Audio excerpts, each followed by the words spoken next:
Voilà, bonjour. Donc aujourd'hui, nous sommes avec Monsieur Van Abel pour une interview dans le cadre du cycle Votre futur métier, donc qui est un ensemble d'interviews de diplômés de l'UMONS qui présentent leur métier. Donc Monsieur Van Abel, bonjour et merci de votre présence. Alors ma première question est quel est votre parcours académique? Oh, c'est un parcours assez simple. Donc, j'ai fait mes études d'architecte entre 1994 et 1999. Puis, à la sortie des études, j'ai commencé mon stage dans un bureau d'architecture à Mons, avant de me rendre compte très rapidement que ma passion n'était pas vraiment dans l'architecture en tant que telle, comme on la connaît, c'est-à-dire faire des projets, introduire des permis, suivre des chantiers, enfin la voie classique. Mais comme étant passionné de l'outil informatique, mais même avant de faire mes études, très vite, je me suis rendu compte qu'on me sollicitait plus pour mes capacités en 3D architectural que pour mes capacités d'architecte en tant que tel. Ok. Alors, où travaillez-vous et quel est votre métier? Mon métier, donc, à l'époque, je l'ai inventé parce qu'il n'existait pas vraiment. On était en 2000. Souvent, je disais que j'étais un infographiste. C'est-à-dire un métier condensé entre deux passions, l'architecture et l'infographie. Et donc voilà, je suis parti à partir d'octobre 2000 sur un job sans savoir où j'allais, sans vraiment avoir une clientèle et une demande, parce qu'en 2000, on n'était pas du tout dans des utilisations que l'on a aujourd'hui de l'outil informatique, des réseaux Internet, la communication de manière générale, c'est tellement mondialisé et surtout c'est tellement développé à une vitesse qu'en 20 ans, quelque part, j'ai mis des jalons sur quelque chose que je ne connaissais pas, qui n'était pas connu et finalement qui s'est développé. Voilà. Et la société dans laquelle vous travaillez?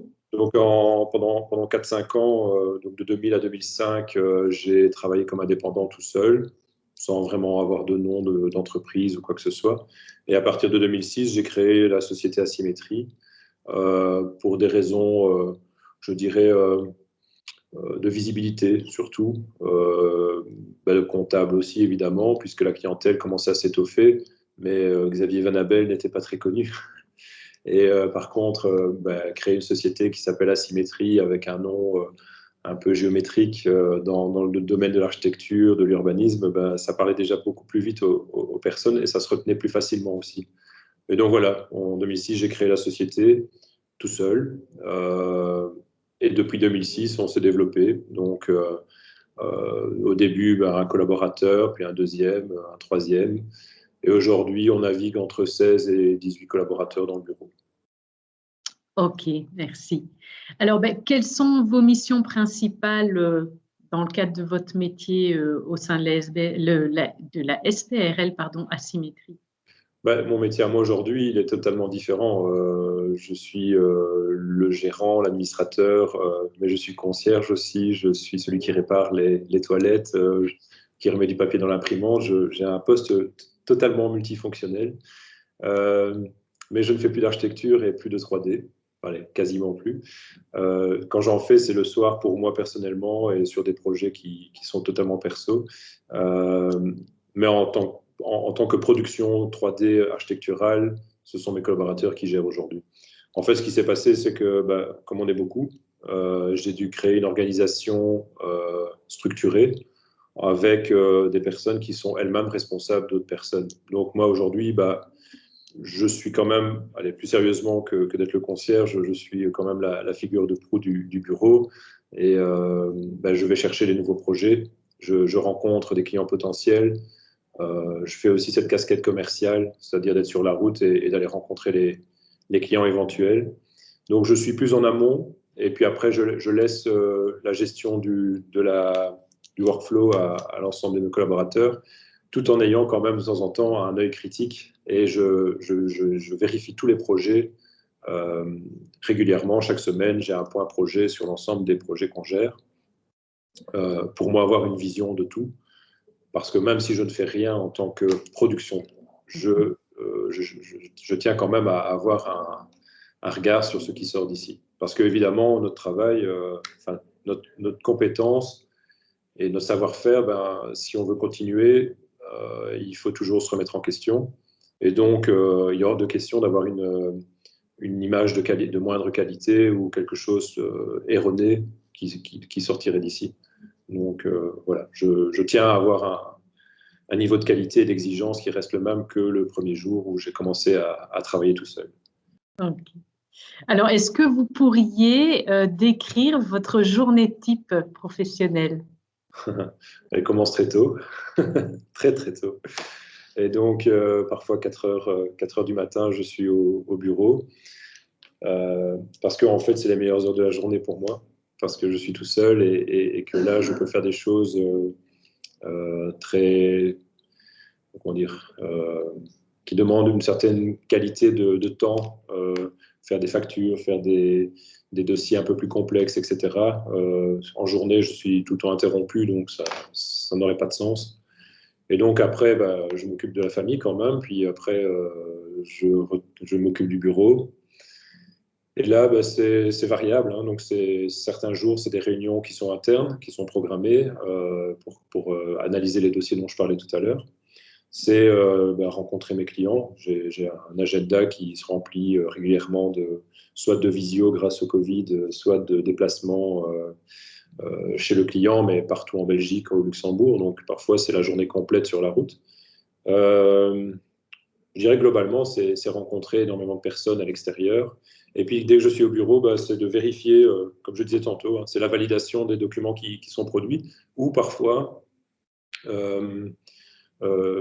analyser des plans reçus d'architectes ou analyser des situations un peu complexes en termes de demandes. Donc, parfois, on a des demandes qui sont difficiles à appréhender parce que le client n'a pas un projet complet ou un modèle 3D ou à des plans partiels, mais alors on doit retrouver des bouts à gauche, à droite, on doit solliciter une personne pour avoir d'autres plans.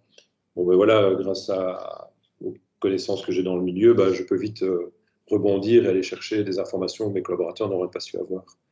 Donc voilà, donc comme je disais, je touche à beaucoup de choses sur une journée. Donc il n'y a pas vraiment de journée type, elles sont toutes différentes. Ok. C'est pour Moi, ça j'ai une question un peu spécifique. Est-ce que c'est vous qui signez tous vos plans, les plans d'architecte de vos collaborateurs, ou alors chaque collaborateur a la signature sur Attention que nous ne sortons pas de plans, hein, ici. Ok, d'accord. Ce ne sont que des images, animations, visites virtuelles, etc. Donc il n'y a pas vraiment de signature. Okay. Mais nous travaillons de manière collégiale. Donc il faut savoir que dans le bureau, parce que je n'ai pas eu le temps d'expliquer, on est organisé d'une certaine manière. Donc on a un tiers du bureau, ce sont des architectes ou architectes d'intérieur qui modélisent essentiellement sur Archicad en fait. À partir de là, le modèle est exporté vers les infographistes. Et là, on a 2 tiers du bureau, donc ce sont des infographistes. Certains font de l'habillage et d'autres font de la post-production. Voilà. Donc je parle de manière collégiale parce qu'en fait, en m'incluant dedans, en incluant la collaboratrice qui s'occupe de la gestion globale et tous les collaborateurs qui travaillent, on est 4-5 facilement sur un dossier. Donc il n'y a pas une personne qui gère quelque chose. C'est tout le monde ensemble. C'est ce qui fait que c'est d'ailleurs amusant. Ouais. Et alors aussi une autre petite question, c'est donc finalement les compétences d'architecte, je suppose, ont quand même une importance lorsque vous rencontrez vos clients. Je suppose que votre vision en tant qu'architecte permet de dire ce qui est possible, pas possible, ou ce qui est juste ou pas. En fait, la compétence que j'ai en tant qu'architecte, je l'utilise encore tous les jours. Donc vraiment, au niveau de l'analyse des plans, au niveau de l'analyse de la demande aussi des clients, l'analyse technique, parce que parfois on reçoit des plans, il manque pas mal d'informations. On a des plans type avant-projet, mais sans vraiment de détails. Et le client veut une image avec un niveau de détail assez exigeant. Et donc, cette compétence-là, on l'utilise tous les jours. Et d'ailleurs, c'est pour ça d'ailleurs que je tiens vraiment à garder cette notion d'architecte dans le bureau, alors que globalement, on pourrait dire que c'est un bureau d'infographie. Mais non, je tiens vraiment à ce métier d'architecte intégré dans notre métier d'infographie. C'est-à-dire qu'on utilise concrètement nos compétences d'architecte pour apporter cette plus-value. On a des concurrents, des bureaux concurrents où ils sont tous infographistes.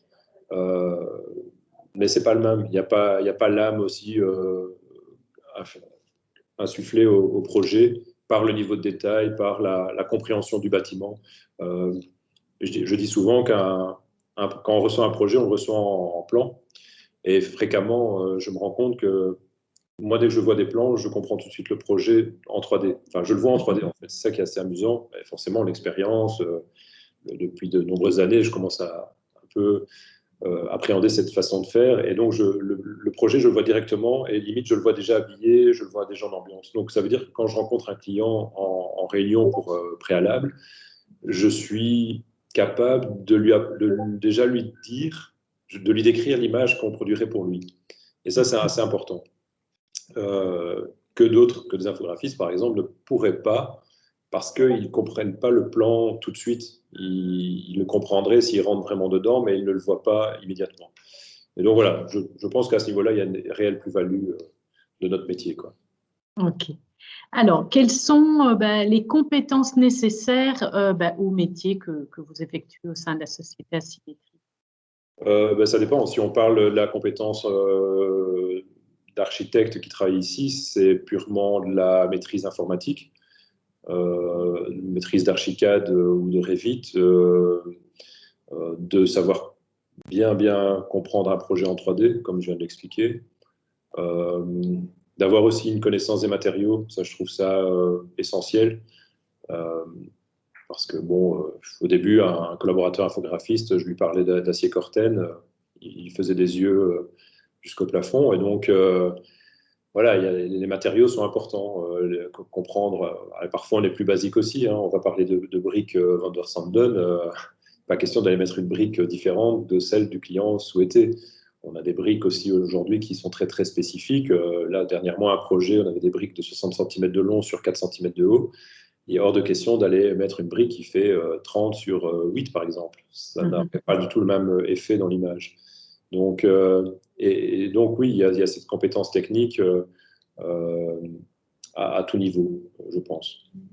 Et au niveau de la gestion de votre société? Alors, la question de la gestion est totalement différente. Bah, comme tout architecte, j'ai appris sur le tas. C'est-à-dire que à la base, travaillant tout seul, la gestion était quand même assez simple. Hein. J'arrivais à me gérer tout seul. La comptabilité, bah, généralement, on la délègue dès le départ à un comptable, de préférence bon, un bon comptable, sinon ça peut faire de graves problèmes. Euh, Après, la gestion d'équipe, ça s'apprend. Enfin, moi, je l'ai appris sur le tas, évidemment. J'ai quand même suivi des formations à gauche, à droite. De toute façon, ça ne sert à rien d'apprendre ça au préalable. On n'est pas, quand nous, on fait notre métier d'architecte, enfin, nos études d'architecte, on ne doit pas consacrer du temps à ça à ce moment-là. Et parfois, bah, par exemple, j'ai un copain qui est sorti de la même promotion que moi, qui collabore avec deux sous-traitants, deux dessinateurs sous-traitants. Il n'a pas du tout le même travail de gestion que moi, parce que ce sont des gens externes, ce sont des gens qui envoient leurs projets quand ils ont fini, qui travaillent chez eux. Bon, moi, ici, on est 18 dans le bureau.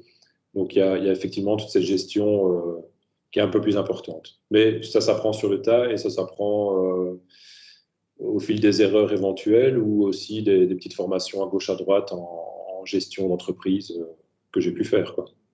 Ok, merci beaucoup. Alors, la dernière question de l'interview, c'est, puisqu'on est face à des étudiants qui seront prochainement diplômés et qui rentreront sur le marché de l'emploi, est-ce que vous avez des conseils de type insertion professionnelle pour eux, donc que ce soit à faire ou à ne pas faire?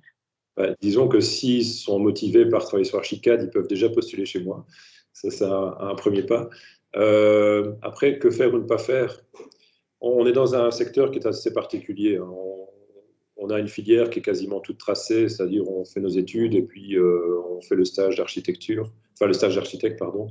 Euh, une fois qu'on fait le stage, on met le pied dans le milieu professionnel et de fil en aiguille, on part sur une voie qui est la voie habituelle, tracée. Parallèlement, il peut y avoir des formations supplémentaires en urbanisme, etc., pour faire d'autres métiers. Dans tous les cas, moi je crois qu'il faut trouver sa voie dans quelque chose qu'on aime à faire à longueur de journée.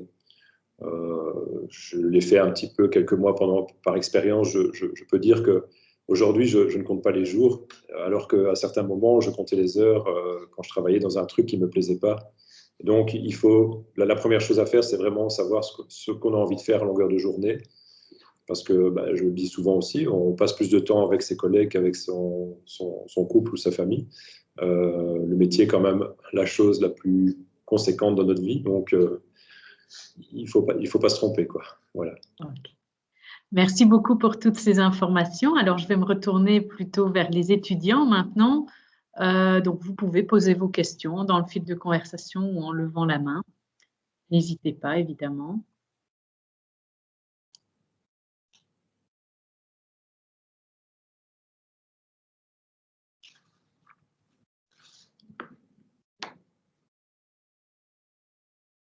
Alors moi, en attendant peut-être que les étudiants trouvent une question à poser.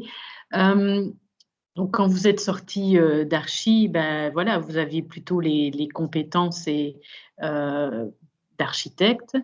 Et donc vous avez souhaité vous installer et créer une société qui demande d'autres compétences. Alors, est-ce que se lancer comme ça dans la création d'une société est compliqué et qu'est-ce qui vous motivait à créer et à vous installer dans cette société? Ouais, comme je l'ai dit tantôt, créer la société, c'était vraiment dans un but, je dirais presque marketing. C'était vraiment avoir pignon sur rue parce qu'on se rend compte, je ne l'ai pas expliqué, mais donc notre clientèle, elle est essentiellement orientée sur des bureaux d'architecture, des promoteurs immobiliers. De manière générale, voilà, c'est les deux secteurs principaux. Donc, toutes ces entreprises-là, ce ne sont pas des petits indépendants qui travaillent avec des petits indépendants, ce sont des grosses structures. Et je me suis rendu compte que moi, petit indépendant, si je voulais aller chercher des marchés un peu plus importants, je devais avoir une autre casquette, enfin une autre visibilité que celle de ma propre personne qui allait démarcher un client. Et ça s'est avéré. À partir de 2006, on a créé la société. J'avais déjà une clientèle par le bouche à oreille. Je n'ai jamais fait de publicité, en fait. C'est que rarement, oui, rarement. À ce moment-là, c'est le bouche à oreille. Et à partir du moment où j'ai créé la société, forcément, il y a aussi les réseaux sociaux qui sont installés. Il y a un petit peu de tout. Et donc, finalement, de fil en aiguille, cette notoriété s'est installée grâce au nom Asymétrie et à cette société qui existait. Et c'était le faire valoir. Alors, créer une société, il ne faut pas créer non plus une société pour dire d'en faire une et qu'il n'y ait rien derrière, parce que ça représente quand même des coûts parfois qu'on pourrait éviter. Alors, je ne vais pas commencer à les citer, mais il y a plein de choses. Un comptable est plus cher parce que c'est la société.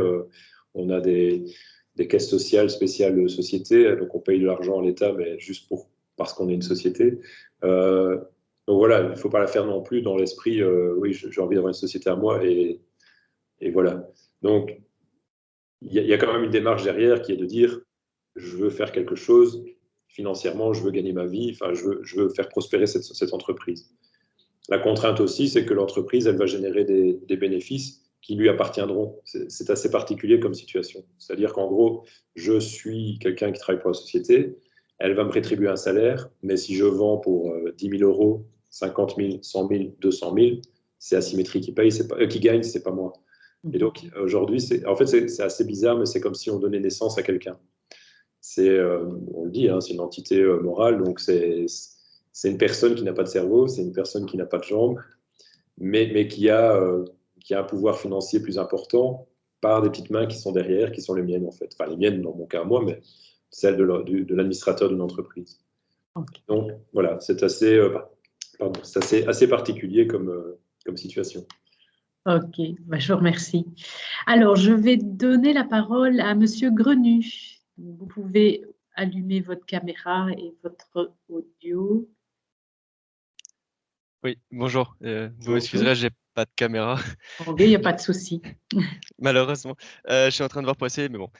J'ai plusieurs questions parce que du coup, en vous écoutant, j'ai un peu regardé en même temps sur Internet les projets que vous faites etc. Et je me suis dit, en tant que jeune architecte, est-ce que ça va faire 1 an que je suis en stage, je me disais, enfin, vous disiez en tout cas que vous accueillez les personnes, en tout cas, vous seriez prêt à prendre des personnes qui sortent de l'archi, etc.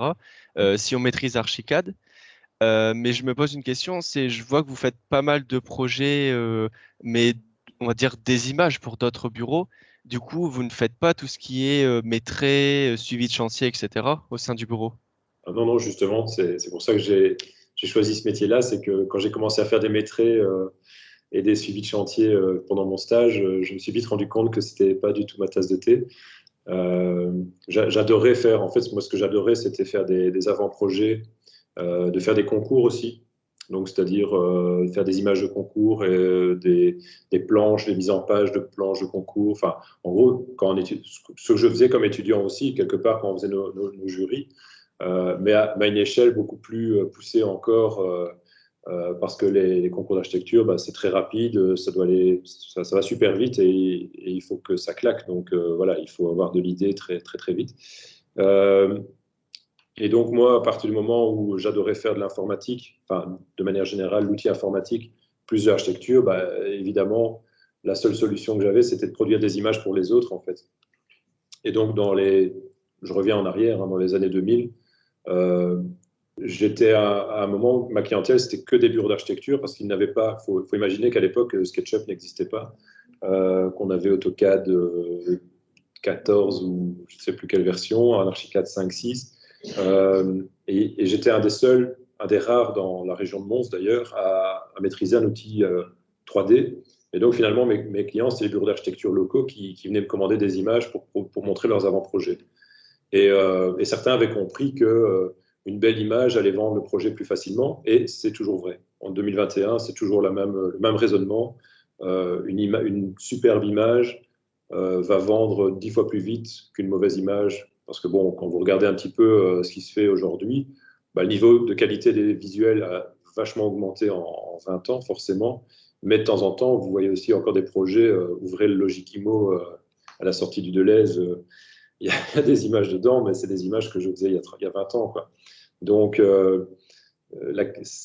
on utilise encore des images de mauvaise qualité et c'est pas nécessaire. Alors qu'aujourd'hui, on a des outils qui permettent de faire des choses beaucoup plus rapidement. Et donc voilà, donc mon métier, c'est vraiment focalisé sur la production de visuels et d'animation. Du coup, enfin, il faut mieux avoir terminé son stage pour venir chez vous. Enfin, en tout cas, si on vient en tant que stagiaire, ça va être compliqué de valider. Alors aujourd'hui, je pense, et à l'époque, déjà à mon époque, c'était le cas. On s'est déjà renseigné parce que quelqu'un avait posé la question. Je pense qu'il y a moyen, dans les 2 ans de stage, de faire 6 mois dans une section, dans un domaine qui a un rapport avec l'architecture, mais qui n'est pas le métier d'architecte. Donc, je pense que terminer son stage par 6 mois de stage chez nous, pourrait être envisageable et accepté par l'ordre, parce que c'est l'ordre qui doit décider, évidemment.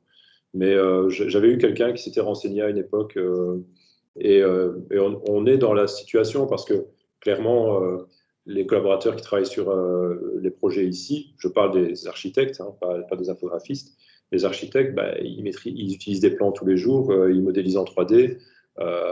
Je suis certain que dans mon bureau, il y a des gens qui ont une compétence niveau compréhension technique de certains plans plus poussée que d'autres qui sont dans des bureaux d'architecture que j'appelle traditionnels. Donc, on est dans le métier et la seule chose, c'est qu'on ne fait pas de maîtrise, pas de permis et pas de suivi de chantier. Voilà. Oui. Et donc, oui, allez-y, Monsieur Grenier. Non, c'est juste parce que du coup, comme ça m'intéresse, j'essaie de comprendre bien ce qu'ils font au sein du bureau et ce qu'ils ne font pas. Et j'avais une dernière question. Au niveau des rendus, vous utilisez Lumion, je sais pas, Artlantis ou un autre? Non, non, en fait, Vrai? alors, je vais remonter un petit peu en arrière. À la base, j'ai créé la société en utilisant Archicad et Artlantis. Moi, j'étais un très très gros utilisateur d'Artlantis, puisque j'ai même été bêta-testeur du logiciel pendant plusieurs années. Et je développais pour Artlantis des fonctions. Je crois qu'aujourd'hui, vous utilisez dans Artlantis des fonctions que j'ai demandé de développer à une certaine époque. Et donc, c'est pour dire que j'étais à fond dedans.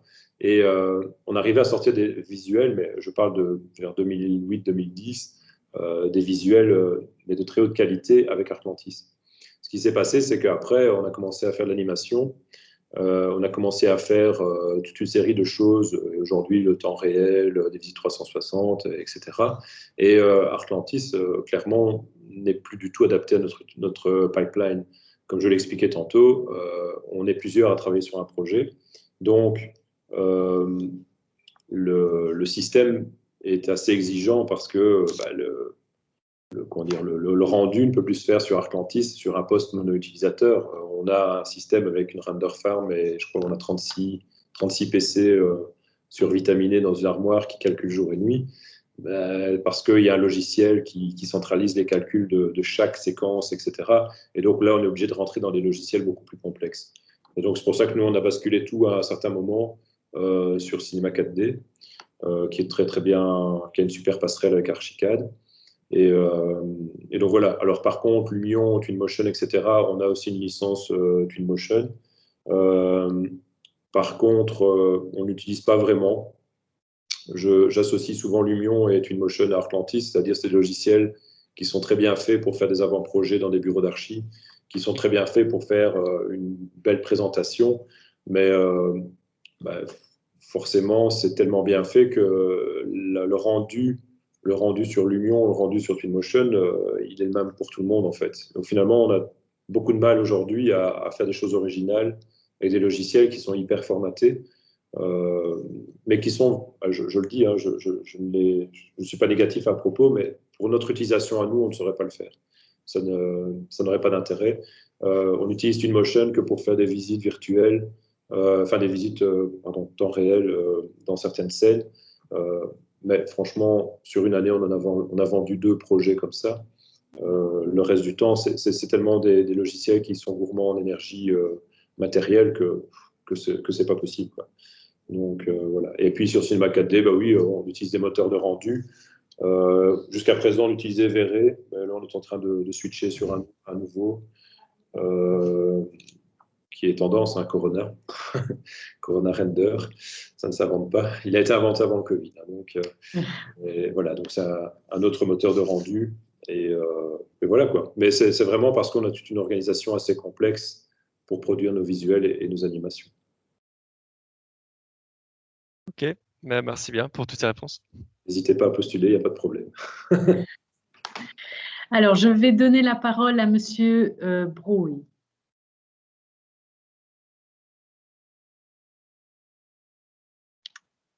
Ok, d'accord. Monsieur Brouille. Ah, ok, n'a ni caméra ni micro, donc je vais lire sa question. Hein. Vous nous avez expliqué avoir démarré votre activité en tant qu'indépendant, donc freelance, sans avoir de véritable clientèle. Pouvez-vous développer cette situation de départ? Et puis, à l'heure actuelle, il semble compliqué de lancer une activité sans avoir un carnet de clients. Et la prolifération des réseaux sociaux permet à tous de faire sa communication, ce qui risque de produire une situation où l'offre foisonne et il devient compliqué de se démarquer. Voilà, je ne sais pas si... Ben, oui, effectivement. Oui, ça, j'adhère à la question et même à sa presque réponse. Aujourd'hui, en fait, c'est ce que je remarque d'ailleurs chez beaucoup que je côtoie. Il faut quand même savoir que quand j'ai démarré en octobre 2000, j'avais 10 contacts, enfin voilà, même pas, non, en 2000, j'avais rien, j'avais 2 contacts avec qui j'ai travaillé déjà en sous-traitance quand j'étais stagiaire, et j'avais rien d'autre en fait. Et le temps a été très long. Il a fallu 5 ans, dans les 4 ans, 2000-2004, pour commencer vraiment à avoir une rotation de différents clients qui me donnaient du travail tous les jours.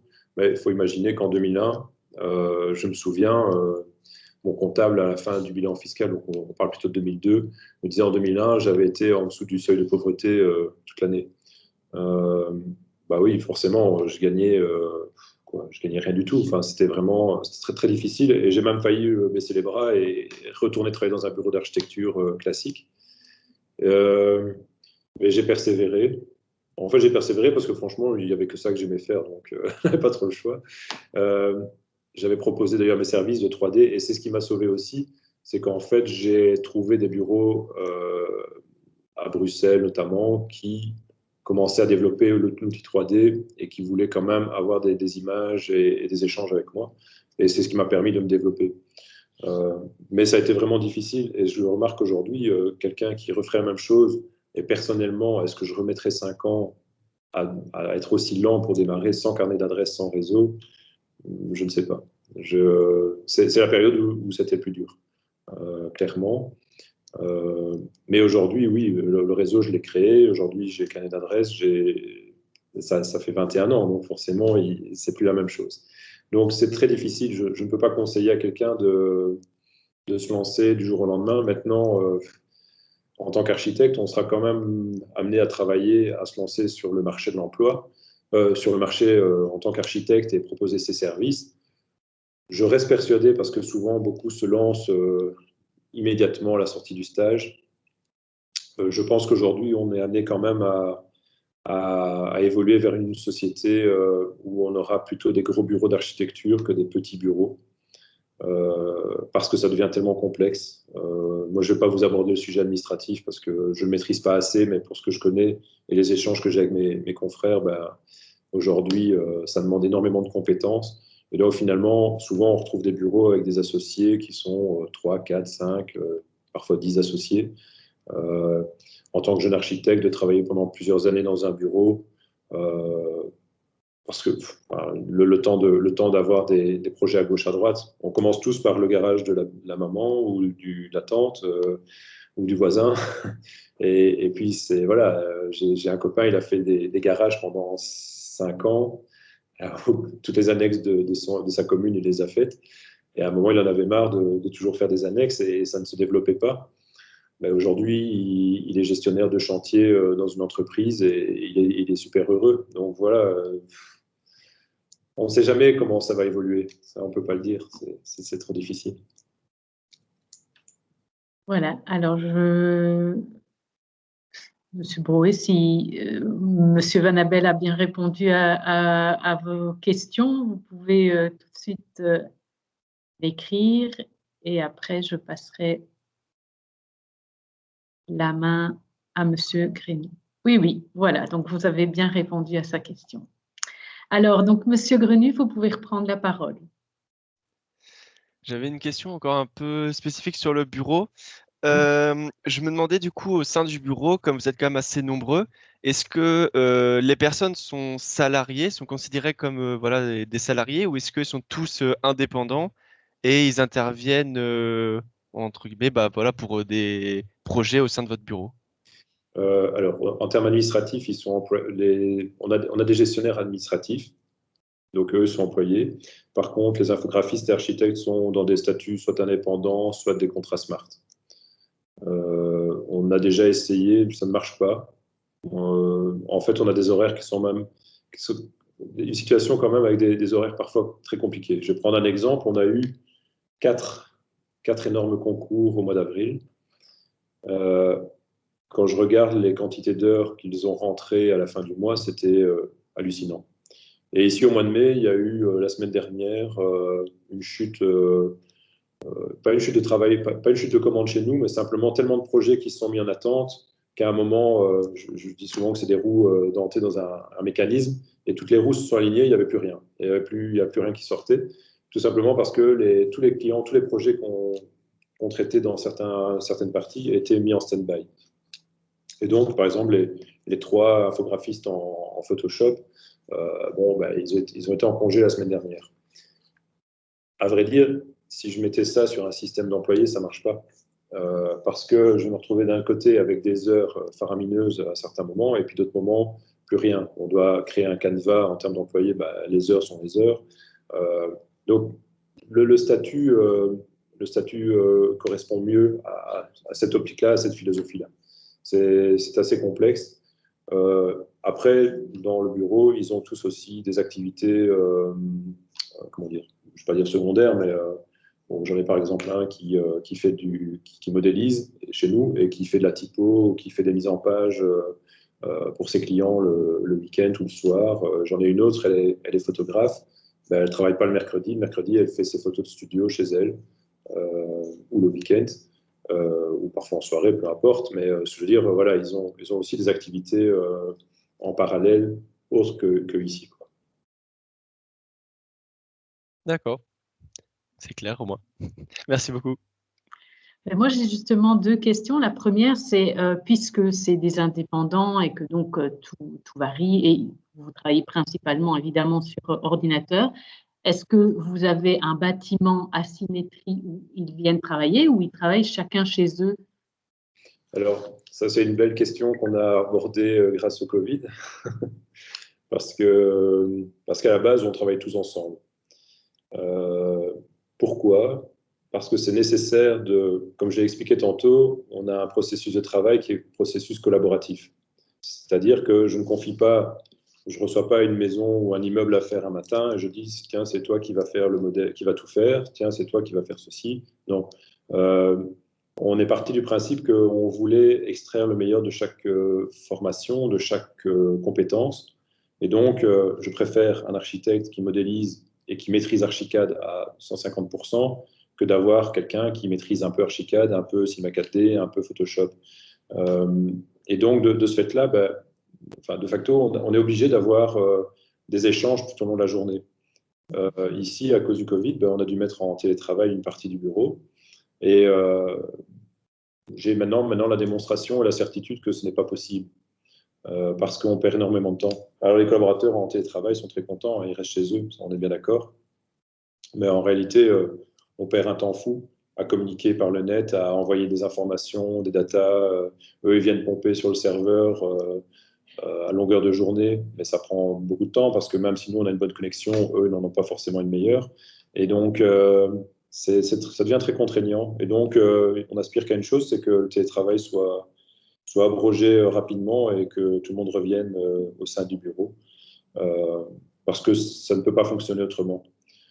C'est pas possible. Alors maintenant, par contre, comme un petit bémol,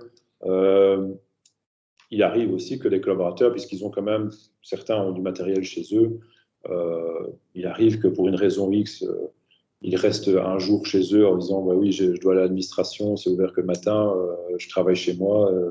Ils reprennent du boulot. Le lundi soir, ils reprennent du travail qu'on leur a donné ici. Ils sont quand même autonomes pour travailler le mardi toute la journée chez eux. Le mercredi, ils reviennent. Ils remettent les dossiers sur le serveur. Et après ça, on reprend le processus. Et donc, il y a beaucoup d'échanges, il y a des corrections, etc. Donc, sur certaines heures, s'ils savent travailler chez eux, tant mieux, ils restent chez eux. Mais ça doit être ponctuel. Ça ne peut pas être régulier parce que ça, c'est pas gérable pour nous, économiquement et techniquement, quoi. Ok, merci. Et alors, pour revenir sur une question de M. Grenu, les architectes qui sont donc chez vous, est-ce qu'ils ont fait leur stage d'architecture et donc reconnus comme architectes par l'ordre des architectes, ou certains sont simplement sortis de leurs études et sont venus travailler chez vous directement? Alors, bizarrement, jusqu'à présent, ce sont souvent des gens qui n'ont pas fait leur stage. Comme moi. Enfin, moi, finalement, c'est moi qui ai fait le stage le plus long. Parce que je crois que j'ai fait 14 mois de stage, je pense. Par contre, les autres collaborateurs qui sont venus ici, directement sont venus travailler ici sans faire de stage. Parce qu'il y avait une certaine motivation, qui était, en fait, comme moi, qui était le même intérêt pour le métier. Ils préféraient 100 fois modéliser sur Archicad à longueur de journée que de suivre des chantiers, enfin, ce que j'ai dit tantôt. Donc, voilà, de fil en aiguille, ça s'est imposé. J'ai mon précédent collaborateur qui est maintenant parti, avec qui j'ai travaillé pendant plus de 10 ans, était venu travailler comme étudiant chez nous. Et il venait de temps en temps, etc. Et puis il est sorti de l'école. Il a voulu faire son stage. Il a fait 2 mois, je crois. Et après 2 mois, il m'a appelé, il m'a dit non, est-ce que je peux venir à temps plein? Bah oui. Et donc, il est venu à temps plein. Et il avait fait son stage, et c'était comme moi, en fait, ça ne lui plaisait pas, le métier en tant que tel ne lui plaisait pas. Et donc, voilà, il y a de tout. Mais maintenant, quelqu'un qui a fait 2 ans de stage peut très bien venir chez nous aussi. Oui, bien sûr. Ok, écoutez, moi, de mon côté, je pense avoir posé toutes mes questions. Les étudiants, je ne vois plus aucune main levée, aucune question sur le fil de la conversation. Donc, est-ce que peut-être vous avez une information complémentaire à donner sur votre métier ou aux étudiants? Non, pas spécialement. Enfin, j'ai souvent abordé au travers de mes explications, mais je pense qu'il y a vraiment une chose qui est primordiale, et c'est même pas moi qui l'ai inventé, hein, c'est Confucius qui le disait, c'est trouver le travail de vos rêves et vous ne travaillerez jamais. Et en fait, c'est ça qu'il faut avoir comme cap. Franchement, c'est le meilleur conseil qu'on peut donner à quelqu'un. Ok. Ben, écoutez, je vous remercie beaucoup pour votre échange d'expérience, vos informations. Donc, un grand merci pour votre participation et merci beaucoup aussi aux étudiants. Merci. Au revoir. Bonne journée, au revoir.